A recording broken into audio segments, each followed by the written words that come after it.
It is our favorite time of the week. Chris Sims with us, PFT with Mike Florio every day on Peacock, the Unbuttoned podcast as well. Football Night in America. He has Yankee opinions. He was right on every pick last week. He hasn't stopped reminding us. Chris Sims, how are you, buddy? Oh, I'm doing good, man. I wasn't right on every pick, right? I did have the Browns beating the Vikings, which was close. It was close. But the underdogs came through in a big way. Yeah. Were you at Yankee Stadium last night before we get to the NFL? No. I told you I was not wasting any money on any Yankee tickets this year. Not happening. I had a hard enough time turning on the TV, like I told you, to watch it and supporting them. Yeah. Now, 2 nights ago, Game 3 was awesome. There's no doubt about that. That was a lot of fun. But it's per the usual. I don't know. Like I say, the boss is now the servant, and we listen to Brian Cashman, and Aaron Boone chews seeds really well in the dugout. He chews them better than anybody I know. Yeah. And I'm not sure what else goes on. It's like, are our bats hot or not? If it's not unbelievably hot, we can't win a game. That's who we are as the Yanks right now. Taylor, put it on the poll. If the point of baseball was to chew seeds well, would the Yankees be the best team in baseball? Because you're right. No one chews seeds better than Aaron Boone. Taylor thought the Aaron Judge at bat the other night, where he hit a home run off the foul pole, he thought it was a legacy at bat. Do you agree? Chris, he fell into another man's arms after he hit it, just fainted into a stranger's arms in the 4th inning, just in a tying home run. He sent me a picture of his seats in the crowd and him being there, so I know where he was sitting. That was his invite. For him, yeah, I do think that was a monumental, somewhat of a career-defining moment. We know he's had the playoff struggles and all that, right? He was pretty good in this playoffs. He hit the ball well, maybe not for power like we want him to, but like in the biggest gotta-have-it moment of our season, the gotta-have-it man who carries us all regular season, yeah, he got it done. I think what's more amazing is just it was a home run. I think that's where it's amazing. It's like, have you seen the analytics about what baseball has put it out there? Like, nobody has hit a home run on that pitch at that miles per hour the whole year. Barely people got hits with that kind of pitch, the location, and those and then a hair under 100 miles per hour. Right. So I think the difficulty of the home run was incredible, and then of course the clutchness was incredible. So it was big time for Aaron Judge. There was only one way that Yankee season was going to end, and it was with bad defense. Jazz Chisholm makes the error, and then the bats going cold where you score 2 runs in a do or die game. For Aaron Judge, he just couldn't be the reason why the Yankees lost. And he had multi-hit games in every postseason game the Yankees played in, but one. So legacy-wise, he did help his legacy. Yeah, I agree with you there, Taylor, all the way, no doubt about it. And again, what you said, I mean, it's crazy that we say these things out loud as Yankee fans, and we go, we're coached well. Let's just keep it going. Let's keep it going. Bullpen game for the Blue Jays.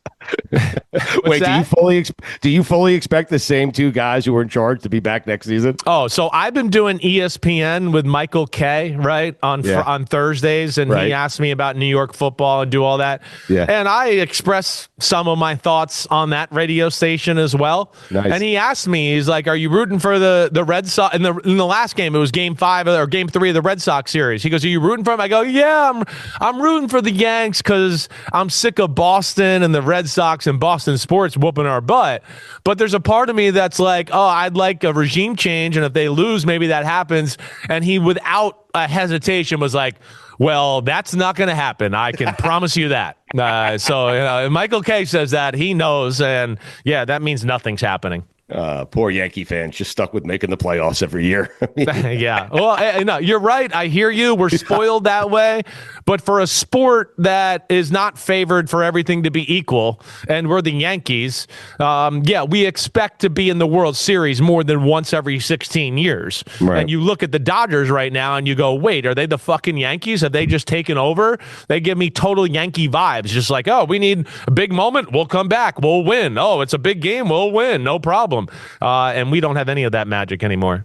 If the Yankees aren't going to do the championship or bust mentality anymore, even though the players are saying it, but the front office isn't operating like that, right? With Brian Cashman and Aaron Boone keeping their jobs, let's start hanging up our wild card appearance banners in the stadium. Let's hang up like hey, we beat the Red Sox in a 3-game wild card series. Let's start celebrating these mild victories for the Yankees. No, we can't lower our standards just because we're going to be idiots at the top of the organization right now. We can't do that. You want a banner that says we took 2 out of 3 from the Red Sox? He's reminding me of like the late great Jim Irsay, right? R.I.P. to him. But like remember when he made the comment like we're in the upper quartile of the upper quartile of the league, and like people put up the fake banners, right? That's what we need to put up. Like, yeah, we're the Yankees. We make the playoffs every year banner.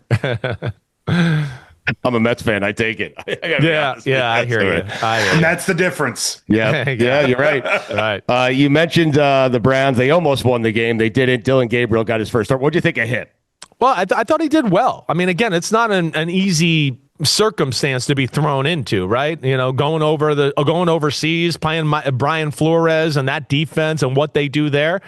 But, you saw he knows how to run the offense. Right. What I worry about with him a little bit is, he's so small in the pocket. And you could see in the game, he can't throw the ball down the middle of the field. And that's what happens to a lot of the small quarterbacks. It starts to become, wait, he can't see there, so we have to throw every ball out here. And that's what we got to see going forward. Hopefully he gets more comfortable. There'll be a pain in the butt. We know that just because that defense is so damn good, they can almost keep them in any football game. But yeah, can they make enough plays offensively every week to actually win the game? That's going to be a problem as we go forward. I'm picking Pittsburgh to win. Of course, this is a tough one to win. At Pittsburgh, they had a bye week. Rodgers will know how to handle that crazy Browns defense. It just feels like tip pass interception for Dylan Gabriel's coming, strip sack fumbles coming for him. That's usually what Pittsburgh does when they're at home against a young quarterback. Chris, we were saying right before you joined us, I was telling the guys, the NFL always wins because every week you have no more undefeated teams left. We're 5 weeks into the season, and every week a different fan base thinks we're the best team in the NFL. It's amazing. The NFL is fucking amazing. Well, the parity is incredible. As we all know, with free agency, the salary cap, all of that. And then I think what's going to make it even harder for undefeated teams to happen, one, it's the extra game, we know. But two, with the current state of the NFL, and we don't practice enough in August, and we don't really play in the preseason, you're going to see teams that are better than another team blow a game every now and then and lose a game, which is good for business, to your point, where it keeps things exciting early on in the year. So, yeah, I think, because of that, the NFL is must-watch football. It's amazing how there's so many competitive teams in the NFL, but the one consistent seems to be the Jets not being competitive, Sims. Come on, man. Is there a world where Aaron Glenn isn't coaching the Jets next season? I hope not. I don't think we need to go that route quite yet. Now, I think he's saying Aaron Glenn decides to walk away from the job because he can't handle it. No, I'm saying they're so bad this season that they're like, okay, all hope is lost. Yeah, that's what it would take, though. It would have to be like, oh, man, we lost by 10 again. Man, we lost by 12 again. We weren't even competitive on the offensive side of the ball. I still feel like they can turn some things around here to where they can win a few games and make some stuff happen.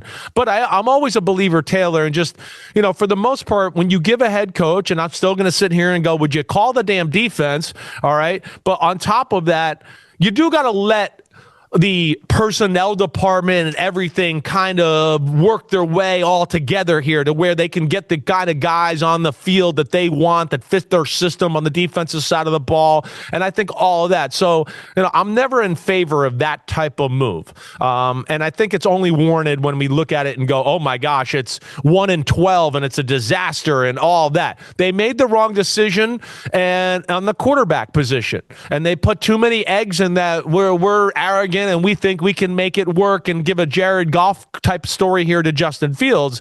And I think that's severely questionable right now as we sit here at this point. Chris, there's a couple games that I thought had the most juice. One of them just lost it because Lamar Jackson's questionable status, which was Rams-Ravens. But the other one, Lions-Chiefs. Like, it means a lot, I believe, for the Chiefs, obviously. But I was looking at sort of MVP leaders in my mind, and I'm trying to figure out if Jared Goff should be the leader in MVP or if he really hasn't played anybody after facing the Packers in Week 1. Because you look at the records of his opponent, it's just like, ooh, not that impressive. Yeah, no, I mean, I hear you there. I think what his play warrants MVP conversation. I do. And you're right. I mean, it's not been the greatest schedule in the world, but they still put up 34 points against maybe the best defense in football in the Cleveland Browns, right? I mean, they're kind of unstoppable. And I think that's all kind of hurts Jared Goff sometimes in that regard. Is he a little bit is just the fact of like, their offense has got so many weapons and so many good things. We look at it and we go, well, yeah, Jared Goff's really good, but is he the catalyst of all this to happen? I don't know. He's doing what he's about supposed to do with that talent, Right, right? exactly right. And he does that. He plays tough, and he takes advantage of all opportunities that are there. That's where I give him credit. Like if somebody's open 25 yards down the field, Jared Goff don't miss very much. And with pressure around him and people about to hit him, he's still really good that way. So, yeah, I do think he deserves to be in that conversation, right? I even said today on my podcast with Florio a little bit because Dak Prescott's playing awesome. But 2-1, we're putting in the MVP conversation now. Right. Like we're barely 500, and that, like, come on, everybody. Like, when the fuck did the rules change that happens? Like, well, it's expectations, right? No, but it's based on expectations, right? Coming into the season, no one thought Dallas was going to be very good, especially after trading Micah Parsons. Well, and they're and pretty they're good, Dallas. Chris. Yeah, they are. They're good, but nobody gets a 500 team. Right. Nobody like that ever gets an MVP consideration, right? I mean, they almost lost to the Giants. I mean, they tied Green Bay, MVP. Like, come on, we got a little Stafford far should there. be louder in He's that been conversation. awesome. I get that, but the Lions are really good. I don't expect. I'm shocked the Chiefs are favored in this football game. I expect the Lions to win the game. I think we're watching the Chiefs right now in another transition phase. They were a defensive team the last 3 years. Their defense isn't as good. You saw your guy's favorite quarterback that you questioned, Trevor Lawrence, whenever they needed to move the ball up and down the field against the Chiefs, they did it. Yeah. So their offense is what's going to have to carry them. And their offense is getting better. We're seeing that. But are they good enough to carry them like they were in the early days of the Mahomes, era? I don't know about that. I'm taking the Lions to win this one 31-20 or 30-21, I think I picked. I have a question about Trevor Lawrence. I'll get to in just a second. Mike, go ahead. I mean, Is he any good? Because we'll come back to it. We'll come back to it. You mentioned the Giants, and they got the Eagles tonight. It feels kind of silly to ask it this way, but I think you know what I mean. Is this a get right game for the 4-1 Eagles? Well, and at some point we got to get right. I mean, we know there's issues here. I mean, it's not hard to see, right? They're a team that has a hard time adjusting on the offensive side of the ball. As I've told you a million times, they do nothing on that side of the ball. They're being held hostage by their quarterback, period. He will not allow them to do anything more than what they do. And everybody has to keep asking me and asking everybody on what's the problem with the offense? And they can't say the problem because they know it's the quarterback. Everybody knows it's the quarterback. And that's the thing that's causing the problems within the organization because everybody else is getting blamed except the guy that should be blamed because you're not allowed to do that. Because Are you the only one saying that loudly, Chris? What's that? I'm the only one that's been saying it that loudly. I've been one that's for years been trying to say Daniel Jones is every bit as good as Jalen Hurts. Every bit. You put him on that team, what he would do would be every bit, if not better than Jalen Hurts. And who's better right now at quarterback? You tell me. It's not even close. So, yes, I feel for Devontae Smith and A.J. Brown. I mean, they have to be these good Boy Scouts, and it's ridiculous. They're on an all-star team, and they can't do anything on the offensive side of the ball. So, yeah, that's where I get frustrated. Is it a get-right game? I don't know if it is. I'm going to be interested to see their approach. I'm going to be there tonight. I'm pumped to feel the energy in the stadium. The Giants' offense is better. They moved the ball consistently last week against the Saints. It was just turning the ball over. Dart is a weapon, right? So, I don't know if I think in a short week you can rearrange your offense and add new plays and do stuff like that. So I expect them to win, but I don't know if it's going to make us feel like they got right, Mikey, eh? That's got to be a tough spot. Like to be critical of the defending Super Bowl champion quarterback and everybody else, Chris, everybody else is looking at A.J. Brown saying, come on, dude, just be a team player. Well, he's got a ring on his finger. That's why. I know, but these guys will tell you. I mean, I've been saying this stuff really for about 2 years. I mean, this isn't really anything that's changed. Right. And this is the thing that everybody in the NFL kind of knows and sees, but nobody's going to say it. And again, I think there's people in sports media that know it too, but you get bullied on sports media, and I just don't care. They can come after me. So I'm willing to say it because, yeah, I get a ton of the hate from the Eagles fans. Right. I also get a lot of Eagles fans that go, you're really right about a lot of your Jalen Hurts stuff, but I get a ton of hate of them.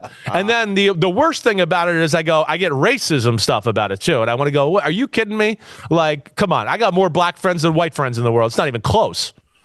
How many quarterbacks, if they played on that Eagles team, would have won a Super Bowl like Jalen Hurts did? Are you saying just about every quarterback? I mean, Trevor Lawrence? I'm not going to say that about every quarterback. His skill set fits what they do in a lot of ways, but yeah, he limits them in what they do too because he won't allow them to do. But like one of the things I say from time to time is I just go, if you put Lamar Jackson or Jaden Daniels or Mahomes or Josh Allen or Burrow, right, any of those quarterbacks on the Philadelphia Eagles, don't even play the season. Just put them in the Super Bowl and let's see who else is going to play them there. That's what I feel, right? So that's the statement I would make. Did the Patriots have a breakout game last week? Yeah, the Patriots the Patriots are real. This is not like a flash in the pan. There's a reason I picked the Patriots to win the game. And to the point again here of quarterbacks, like the betting public is just way too high on quarterbacks. Start looking at some teams a little bit, everybody out there. I mean, fucking Lamar Jackson and the Ravens are still favored to win the AFC North or go to the playoffs. Like, what? Are you guys watching football? And then I feel like Josh Allen, everybody's like, well, the Bills are going to the Super Bowl. They're going. Have you seen their defense? It's sucky ducky. What are you talking about? Like, no way. They got issues there. What was your fucking question again? I'm getting all fucking crazy here. Did the Patriots have a breakout game last week? Right. Yes, I do believe that. Calm down, man. I know. When you go sucky ducky, right Chris is today. got to just let everything go. When you You're go hitting sucky all ducky. the right buttons today. No, but yes, the Patriots, when their corners are healthy, Carlton Davis and Christian Gonzalez, they're, as you saw last week, they're going to be a handful for any offense in football. They're big up front. They can stop the run. They got creativity. And now with the flexibility of being able to put two guys on an island against anybody, there was a reason you saw no Buffalo receiver go off last week because they were locked down. They had to go to Dalton Kincaid, right? And then off of that, yeah, I think that's a game too where it's just a jump off for the Patriots. Like, damn, we are good. We are real. Drake Maye made a lot of Josh Allen type plays. So I look at that and go, yeah, I think the Patriots are real. They should be 4-1. They're sitting there at 3-2. I think they win in New Orleans. It's one of my best bets. I think they cover the spread in that game for sure. Wow. The M in Drake Maye stands for MVP. Well, like he's one of those guys again that, like early phases of the season here, you could go, I'll put him on the list. Like let's see where it goes. But yeah, there's potential of that type of stuff for sure. I'll take a whoa. Yeah, I'll take one of those. Yes. Sims, you mentioned you're going to the Giants game tonight. What's it like when the Sims family goes to MetLife? Because I have to imagine you guys walk on water there. No tickets, just walks in. That's it. I do. I do go. I don't get to go a lot, right? So when I go, I mean, yes, there's a lot of people that come up and, hey, Sims, blah, blah, blah. This week will be a little different. I usually sit in the stands, but one of my rich friends who has a box, we're sitting in the box here for this one. Mm-hmm. So that'll be, a little bit more private. Right. But yes, like last year I was at the Thursday night game, and who were they playing? The Cowboys last year? I think it was the Cowboys. Mm-hmm. And yeah, like if I get up to go to the restroom or get a drink or whatever like that, I mean, I walk up the aisle and I take a picture here. I take a picture there. I take a picture here. It takes me about 5-10 minutes to get up the aisle, just to give you a little inside look of my life there. Is Big Fucker going with you? My Big Effort, I think, is going tonight. And I think he's sitting with us in the box, right? And now I have a sister and a brother. They're all coming. This is one of my friends, and I kind of brought this up in the summer, like, hey, I'm only getting to go to one game. I basically asked him, I was like, can I come in your box and go to the one game of the year? And he's like, how about your whole family come? So he invited everybody. Nice. And my brother and sister and those, they're like, they will be wearing a Phil Simms jersey. They will go all in. They see somebody in an Eli Manning jersey, they'll, like, my sister's the type of girl that'll go, get a Phil Simms jersey. That one's better, right? Like, she'll do that kind of stuff, right? Sims, when's the last time you rolled up your sleeves and you sat in the 300s? Never. I did a little bit when I was young, because like, let's say my dad had like 40 Kentucky family members come to the game. I might have he couldn't get them everybody in the lower level or the good seats, right? So there might be like a few of my uncles that have had to go in the upper deck, and I went up there with them a few times, but I would say that's about it. Now, as I told you, I think in the past, I was a mezzanine guy. I like watching the game from the mezzanine level because you could see everything, almost like film, right? So I can really, I used to love that. And as I got older and later in my dad's career, I always sat in section 236, row 1. That's kind of where I sat. Nice. Has Dad reached out to you at all about Jackson Dart? Like, I imagine that first game, he called you Christopher. The kid's got it. Something like that. You know? No, he definitely was impressed. He's been impressed. I think it's something that he talked about really in training camp. Like, man, he throws it a little better than I thought, Christopher. And then the preseason came, and I was like, damn, Christopher, Jackson Dart. I mean, he can really run. He's a good athlete, right? So, as Giant fans, we're all excited about the Jackson Dart era here. None of us really wanted to see Russell Wilson. You know that. And this is fun. And they've shown to be competitive and more fun with this guy at quarterback. And that's at least a bright spot for Giants fans. Chris, are the Texans back?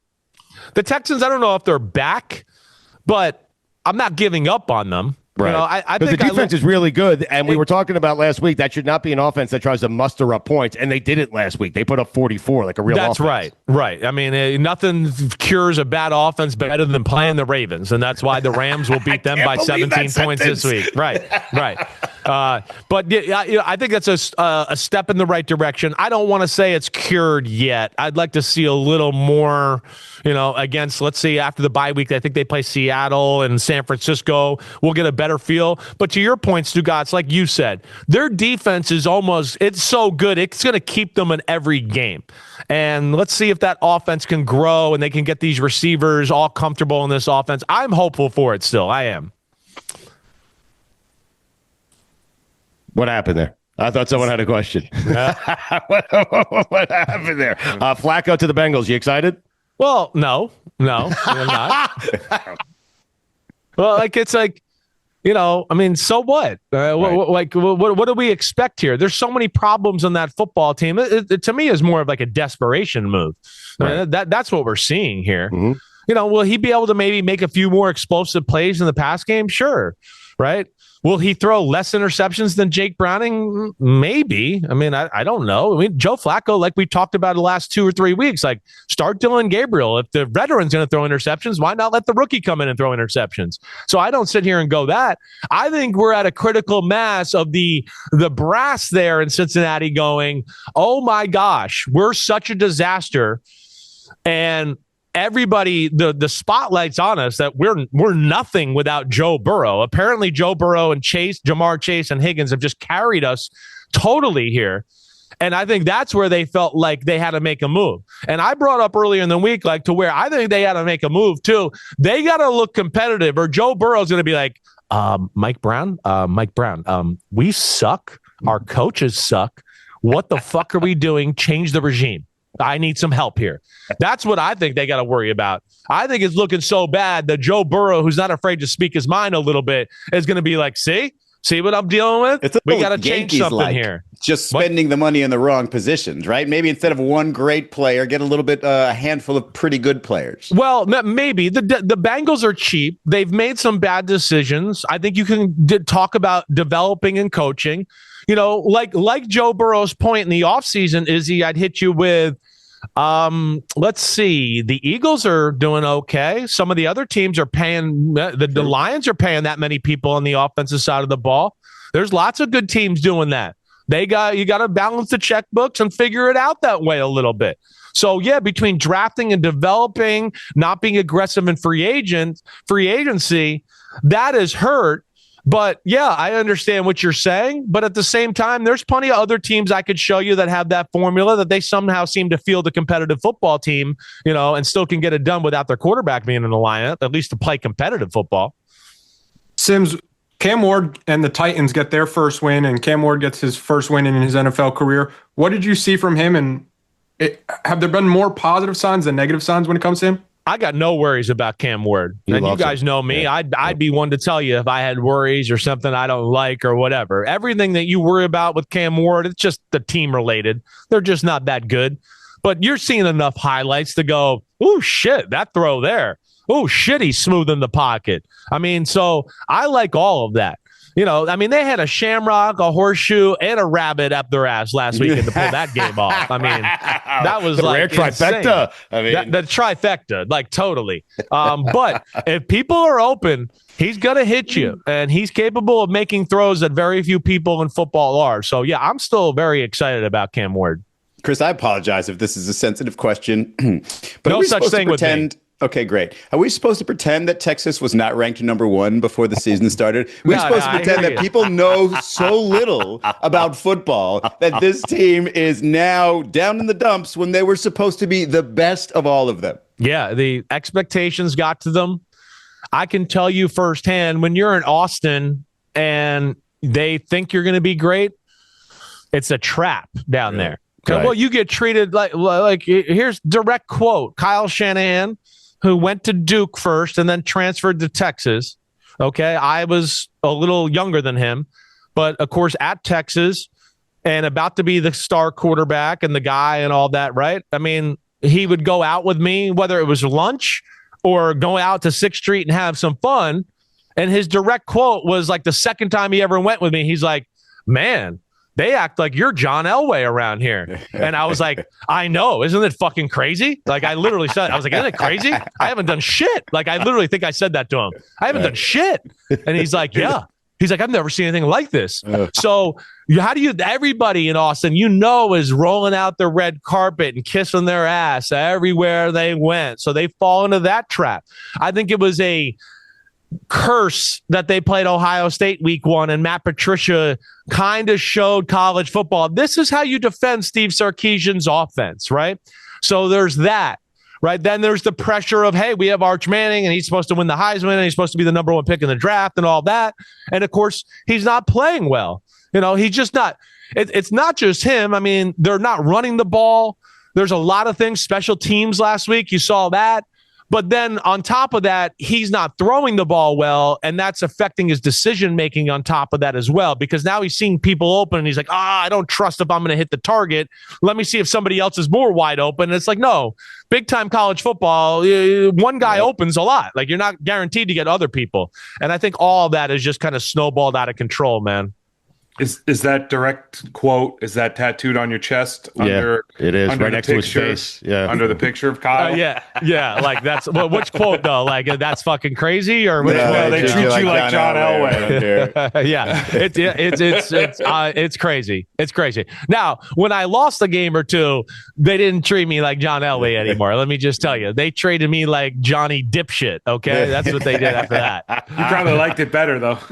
Well, sometimes I did. Yes. Not really. It got a little carried away at times. It could get a little carried away. When you come to home from a game and have the word Yankee keyed on the side of your car, right? That's where you go, okay, that's a little crazy. Yes. Yeah. On FanDuel, Texas is a -1.5 favorite this week in the Red River rivalry. Sims, if there ever was a week to get your season back on track, it's in this kind of rivalry game. That definitely is. I mean, we got a lot of tough games ahead of us, though. I mean, the way we're playing, you sit there and go, it looks like we're going to lose 2 or 3 more games if we continue to play this way. But yeah, can this be the game where you turn things around, beat a big rival, and it jumpstarts you? We'll see. Now, the big thing is going to be is John Mateer playing, the quarterback for Oklahoma. Right. Mateer is a superstar. He's a superstar. He's going to be, if he stays healthy, he's going to be a top 10 pick in the draft. He's that type of talent.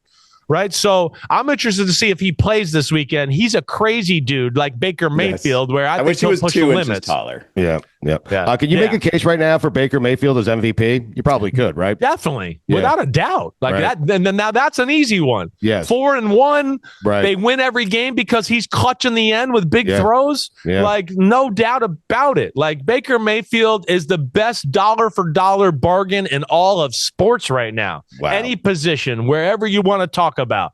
I mean, he's being paid significantly less than quarterbacks that I would go, we'd take him every day of the week over that guy and twice on Sunday. Baker Mayfield's the man. He really is. He's plus, what is he right now? Plus 850 on FanDuel for MVP? 950. Really? Wow. And with some of their injuries and their defense the way it's playing, Yeah. I just feel like the stats are going to continue to justify that. Is Trevor Lawrence good? Yes, as I've been saying. Yes. Now, How do you how fall good? twice, though? Is he though? How Twice, good? get up 3 times. Yes, Well, how I good? think that was the biggest win of his career. That was the most willing, gritty performance of his career. I swear I thought of you guys when he did the goal line, quarterback sneak jump over, right? Where he jumped out. You have to jump up and Right. then put it over. Yes. So people can't do that, what he did there, right? Like, remember Drew Brees? He was a master at doing it. Yeah. Up and so- out. Yes. right. Yeah. Lawrence But is not I'm telling coordinated you, enough to do it. that play happened, and I feel like you could see it on his face. Like, it was like, oh, shit. I'm going to become the Stugatz Lebitard meme. Everybody is going to look at me and go, I'm a bust. Should we go to Trevor? Is Trevor Lawrence really the real deal and a franchise quarterback? I feel like you could see it in his eyes. Like, he was like, I got to go freaking crazy here and win the football game. And that's where I give him credit. He made a lot of big throws. He made some big scrambles. And the other thing that's going on, a little bit like Caleb Williams with Ben Johnson, is this is the first time he's got a quarterback coach, an offensive coordinator, a head coach that's just like, I want better. I want better. I want better. Here's a hot poker, better, more, push. And he hasn't been around anything like that. He's been with 2 coaching environments where it's like, oh, you're the man. We love you. We're so happy to have you. And this is the first time where if he makes a few mistakes, the coach is like, what, are you fucking stupid? Like, what are you doing? Fix this. Yes. Right? So Yes. I think he's feeling that pressure. He's having to rewire the robot.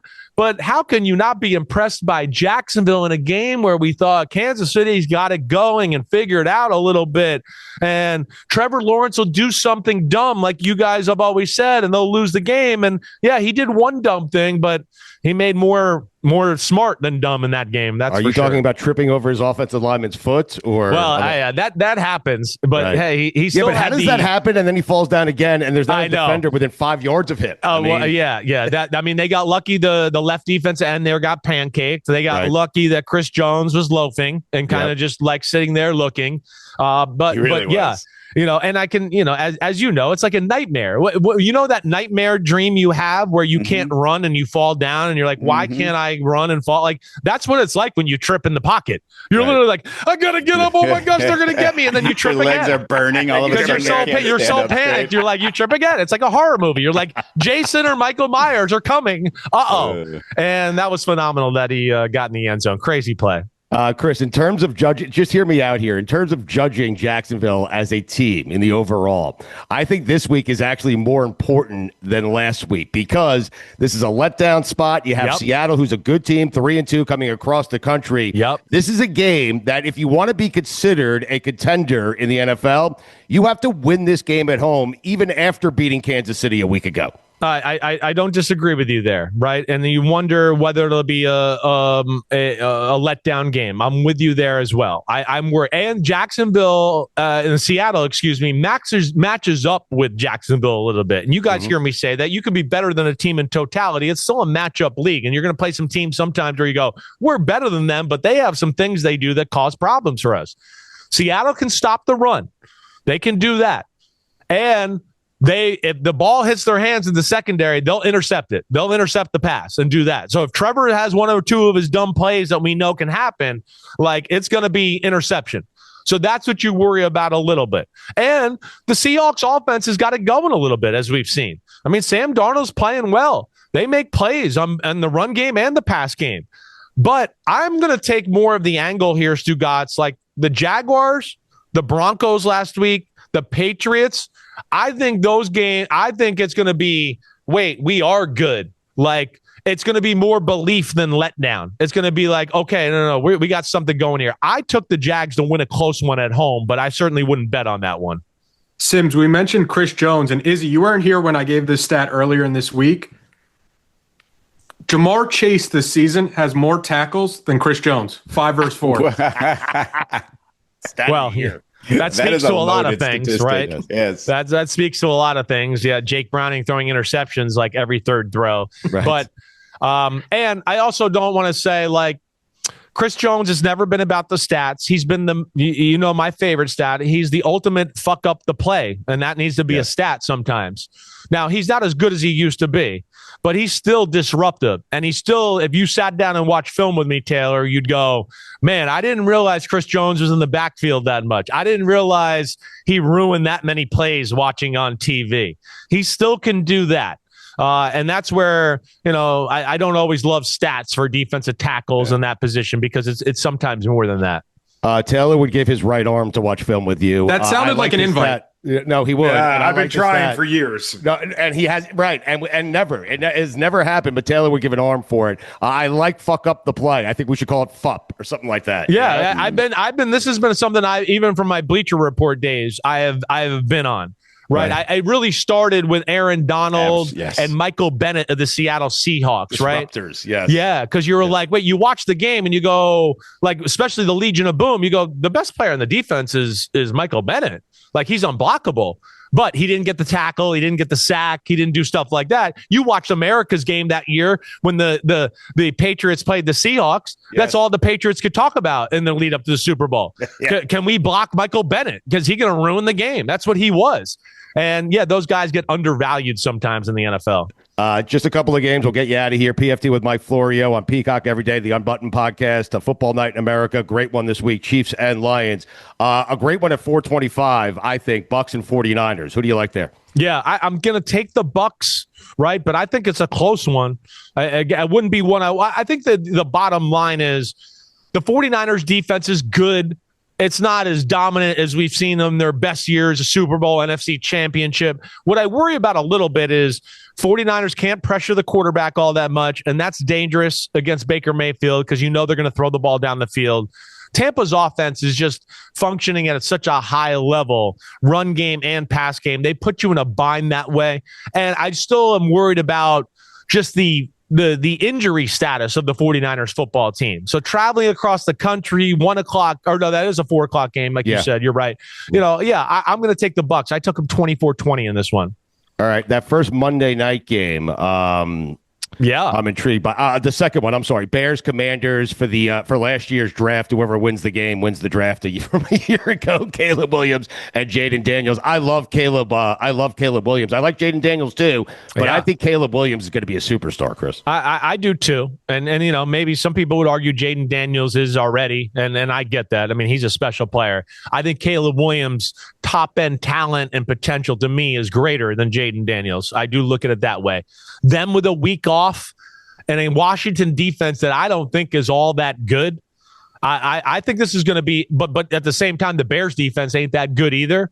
They can't stop the run, and Washington's proven to be a better run team than passing team. If I was going to be concerned a little bit about Washington, I'd go, their defense plays too much man-to-man and they have to blitz the pressure of the quarterback. And on the offensive side of the ball, I go, if their run game gets stopped, is their pass game explosive enough and good enough to carry them? I'm not sure it is all the time. I know Jaden Daniels can be surgical and all that, but can they win the game with explosive plays? I'm taking the Bears on an upset, high-scoring upset.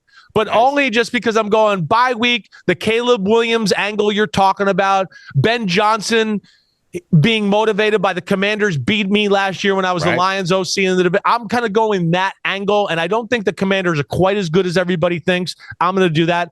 Other thing, too, here, Stugotz, the other Monday night game, that's prime for another upset. Really? I'm gonna take the Bills. I didn't have the guts to do it, but I'm just telling you, don't be shocked if we come back here next Thursday and we go, the Bills lost 2 in a row. Wow. Atlanta's going to be able to run the ball on the Bills, and the Bills are going to have to go all in on stopping the run. And then Michael Penix is going to be able to throw the ball outside on those corners. So I look at that and go, that game I think will be a nail biter. I took the Bills by 3, but I don't feel real comfortable about it. If that plays out, the Bills lose and the Patriots win, as you pointed out, Patriots could be a tie for first place. They'll be in first place. They've won head-to-head. Don't be shocked if the Patriots win the AFC. Can we get a segment called The M in May does stand for MVP. Seriously. We got to get a segment called "Don't Be Shocked," and it's all for Stu guys. Chris, I'm just going to have to trust you on We the have a Trevor segment, Lawrence dude. thing. We have a Okay, sound. great. Yes. Look at me. I'm going to have to trust you on the Trevor Lawrence thing because statistically speaking, Tua's been having a better season, and I can't say a guy who's having a worse season than Tua might be good, but I trust you. No, well, yeah, I mean, and again, they're like the Dolphins are based on all the quarterback stats, right? You know, a little bit that way too. They're one of those teams that sometimes I feel like, hey, look, our quarterback did good. We lost, but look, Tua did good. Right. Yes. It's like the Jacksonville is like, hey, fuck you. We lost. We don't give a shit. We lost. Right. The object is to win the game. Right. So, yeah. And I'd sit here and go, hey, you know, Tua got to play the Panthers, who are not great on defense. He got to play the Jets, who are not great on defense. The Bills, who I've told you, who are not great on defense. But yeah, I mean, again, the Dolphins are going to put up stats with Tua and all that. Don't always look at the stats, right? Look at the game-defining plays, the moments. That to me is somewhat I look into. And I'm not saying Trevor delivers in all that yet, but he's had some moments. Because when Tua falls down twice, he doesn't get back. He does not get back up. Sim, should the winner of Bears Commanders play the Patriots to determine who won last year's draft? It's a great question. Well, why? Well, you know what? Bo Nix doesn't get involved in that. The guy who went to the playoffs last year. The winner of the next game has to play Bo Nix. Wow. How about that? Wow, this has a chance to be a great quarterback class. Amazing. So, but yes, it's the only one you wonder about right now is JJ McCarthy, and there's reason to be a little worried there for sure. But no, to your point, Taylor, they're all phenomenal. They really are. I'm blown away by how good they are. Any issues with Jonathan Gannon and what he did? DiMaccardo, the running back, drops the ball right before he goes into the end zone. I can't believe we're still seeing this in the NFL after Deshaun Jackson did it. Yeah. The Cardinals fined him $100,000. Jonathan Gannon, the head coach. Any issues with any of it? I'm sure. I mean, first off, I haven't seen an angle that's conclusive that he really dropped the ball before the Everyone end zone keeps saying that, man. Well, it's bullshit. I mean, show me the angle. Show me the angle. Right. Every angle I see, I go, he might have been in the process of starting to drop the ball when he crossed the goal line, but it looks like he still has control of the ball. Like, I don't know what I thought we were in to overturn it. It has to be conclusive. Right. I've seen nothing that's conclusive yet. Nothing. Now, I've had some people say, well, they have these cameras in the stadium now that, you know, the NFL can see and maybe they don't get put on TV. Maybe that's the case, but that's where they need to release pictures. I got to see it. I don't really believe it. Mm-hmm. Now, it is crazy. And of course, they're playing the Colts this week, who did it the week before. So this is the battle of we drop the ball before we get in the end zone game here.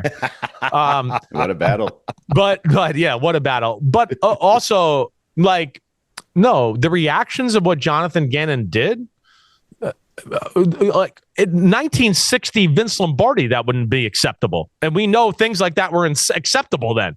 Right. I mean, when we were growing up, I had an old school Italian coach who was a Vince Lombardi, went to the same high school he did and all that. Yeah, would he grab us by the face mask and throw us around and belt us in the head or kick somebody in the ass every now and then?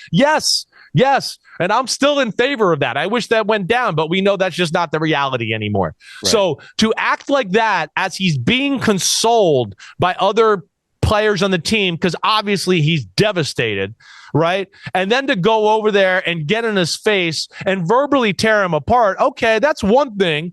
But then to actually hit him physically, right? I mean, he knew who he was dealing with there.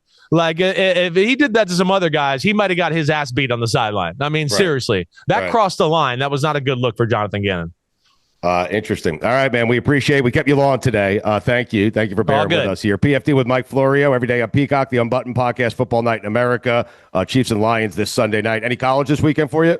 Oh yeah, I'm always there pregame Saturday for our games, and we got Notre Dame, NC State, and then our game Saturday night is it Oregon, Indiana? Is that who we got? I think you do have Oregon. Yeah, it's Oregon, Indiana. Game. I know. Yeah. I got so many games in my head, and really, right after I get done with this is kind of when I transition to college football for the next 2 days. So I'm about to dive into some film there. All right. Well, enjoy the weekend, man. We appreciate it. Enjoy the game tonight with Big Fucker, man. Thanks, that's guys. Sweet. Yeah. I am. I can't wait. It's going to be fun, man. Be good. I'll talk to you guys soon. All right. All right. We'll talk to you soon. Fire Peace. Boone. Later. Peace.